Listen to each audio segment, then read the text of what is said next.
Hello, everyone. Welcome to Women's Wellness Wednesdays, 12 noon. Today is Wednesday, April 22nd, and I am Sanel Bach, and wanted to do a video recording this time for our Women's Wellness Wednesday. Our Zoom meeting had a little bit of technical difficulties, so I wanted to bring this week to you via PowerPoint video. So you'll hear my voice. And today we're going to talk about mindfulness and gratitude. And again, my name is Sanel Bach. Hello.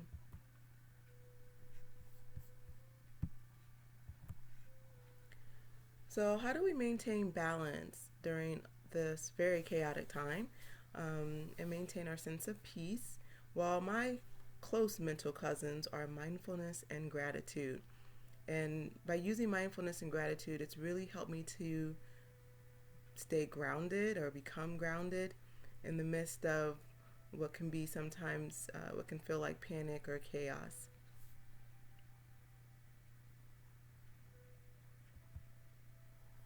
The definition of mindfulness, according to the Google definition, is that number one, it can be the quality or state of being conscious or aware of something.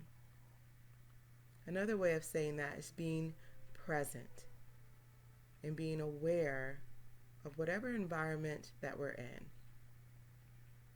A second definition, and I really like this definition, is mindfulness is a mental state achieved by focusing one's awareness on the present moment while calmly acknowledging and accepting one's feelings, thoughts, and bodily sensations, and is also used as a therapeutic technique. So kind of bringing ourselves back to the present moment, and what am I feeling? What am I thinking? What are my body sensations telling me?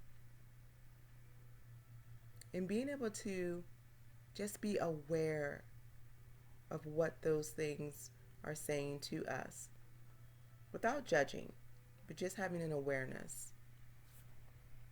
It's all considered mindfulness. So why mindfulness? Why is it important to practice? Well, we know it can decrease our stress level, and that's huge right now. Of course, we all want to have more peace, feel more calm, particularly in uncertain times. We want to feel hope. We want to feel less stress. It can also help lower our resting heart rate, or lower our heart rate, period, lower our blood pressure. So if you have high blood pressure, this is a great way to lower the blood pressure. It decreases our risk for disease. It helps us to manage disease. So if you're a diabetic or have heart disease, these are some great ways to help manage those diseases. And if you do not, mindfulness is a great way to help prevent and decrease your risk for those diseases. It also reduces anxiety and depression.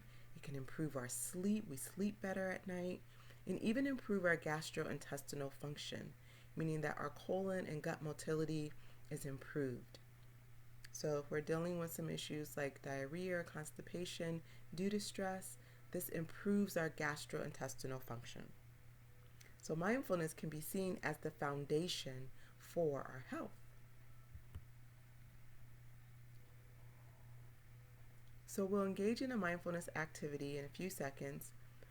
But again, mindfulness allows thoughts and emotions to occur without judging, just being aware of those thoughts, almost like watching thoughts on a movie screen or like watching thoughts float down a river.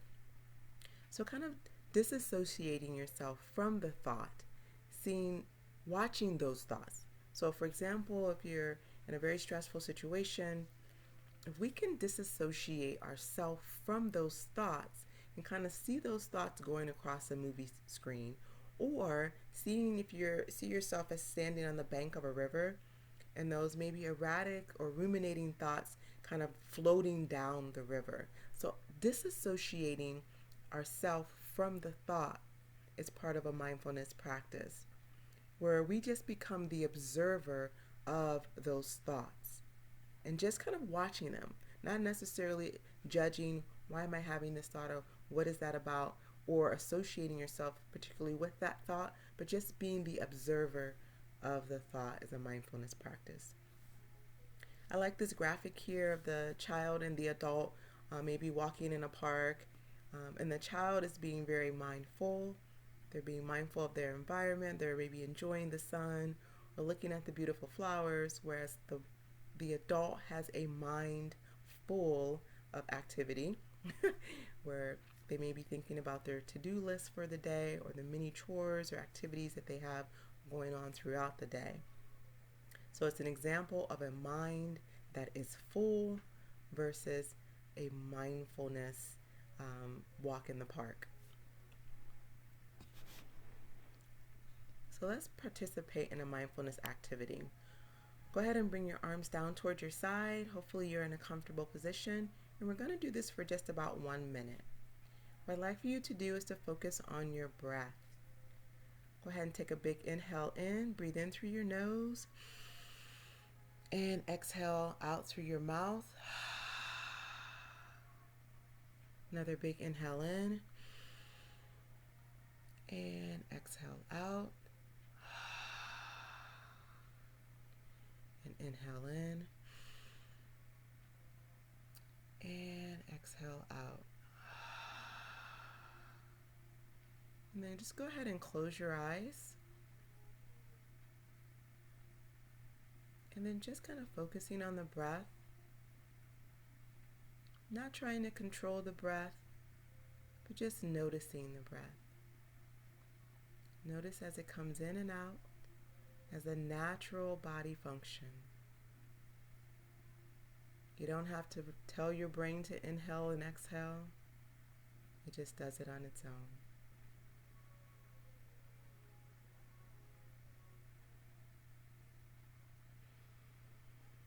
And one more big inhale. And exhale. And that's a great example. We just participated in a mindfulness activity for about 1 minute and just focusing on the breath. It's something we can do anytime throughout the day to kind of bring us back to more of a grounded nature. And again, we have all those wonderful benefits: decreased risk for disease, decrease our stress level, and we did all that in just a minute. The next thing I like to talk about, and that's really important for helping to maintain balance and peace in our life, is gratitude. So what is gratitude? It's just the act of being grateful. Very simple. So focusing on what we do have versus what we do not have is an act of gratitude. Remember, there's abundance all around us. Nature is a great example of abundance.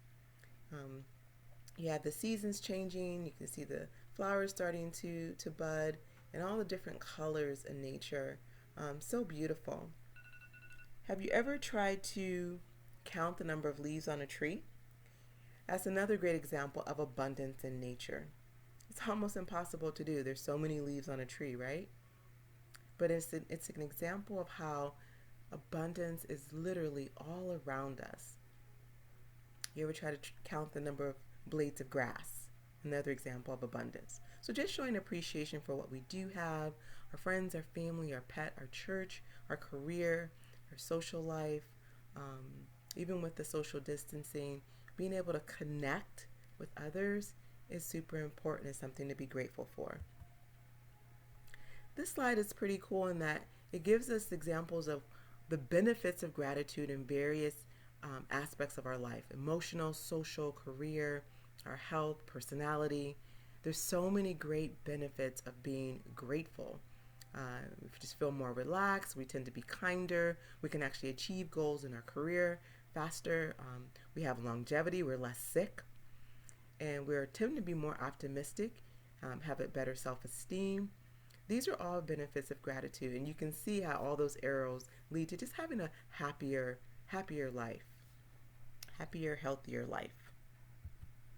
So what am I grateful for? I'm grateful for my family. I'm grateful for this opportunity to spend time with you and connect. Just a few things that I'm grateful for. Simple ways to practice mindfulness and gratitude. I like the mindfulness SOB practice. Stop, observe, and breathe. Take a few minutes in your day to stop, look around, notice, be aware of where you are and how you're feeling, then simply take a few deep breaths to become grounded. Keep a gratitude journal. 5 things in the morning, 5 things before you go to bed that you're grateful for. You can even do 1 minute of gratitude out loud with a friend. List 12 things you're grateful for. Tell a friend or family member. And you can even try to do that for 30 days. 30 days of gratitude. So in conclusion, my hope is that this presentation will provide ways for you to improve your overall health and well-being. Last week we talked about behavior change and some different strategies we can use to change our behavior. This week we focused on mindfulness and gratitude and how by just practicing some simple techniques, it can actually help us to maintain a more balanced and peaceful life. So remember, breathe deep. And then next week, we'll focus a little bit more on exercise as medicine and pain management. If you're interested, I also wrote a book called Living with Double D's, Surviving Depression and Divorce, and about overcoming obstacles, another way to practice mindfulness and gratitude, as well as some other peace management techniques are outlined in this book. If you're interested, email me, sanelbach@yahoo.com. And thank you so much. It's great to be able to interact and connect today on this Women's Wellness Wednesday. I will look forward to seeing you next week for our next Women's Wellness Wednesday.